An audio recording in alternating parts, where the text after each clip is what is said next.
TET 1 ની તૈયારી કરતા શિક્ષક મિત્રો, આપને ધોરણ 1 થી તે 5 ના પર્યાવરણની અંદર એક પ્રશ્ન અવારનવાર પૂછાય કે ભાઈ તમે ધોરણ 1 પૂરું કરીને જે બાળક જે અભ્યાસ કરીને જાય છે તો એને એક ધોરણ પૂરું થતા શેની સમજ આપશો? તો અહીં આવો, બધાની છે તમને કહું. જો વિદ્યાર્થી મિત્રો, બાળક છે એ ધોરણ 1 માં અભ્યાસ કરતું હોય અને એમનો અભ્યાસ છે પૂર્ણ થાય તો પહેલા ધોરણની અંદર જ્યારે અભ્યાસ પૂર્ણ થાય ત્યારે એને આપણે શેની સમજ આપવાની હોય? તો કે ઘર અને સભ્યોની સમજ આપવાની હોય. તેમજ ધોરણ 2 પૂરું થાય તો શેની સમજ આપવાની હોય?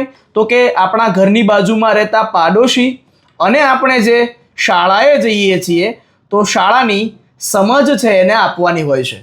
તેમજ ધોરણ 3 પૂરું થાય તો શેની સમજ આપવાની હોય? તો કે આપણું જે ગામ છે એમની સમજ છે એ આપવાની હોય છે.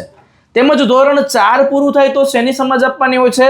તો કે ભાઈ આપણો જે તાલુકો છે એમની સમજ છે એ આપવાની હોય છે. અને આમના માટે એક પ્રશ્ન છે આપના માટે કે ભાઈ ધોરણ 5 પૂર્ણ થાય તો ભાઈ એક શિક્ષક તરીકે છે તમારે શેની સમજ આપવાની હોય?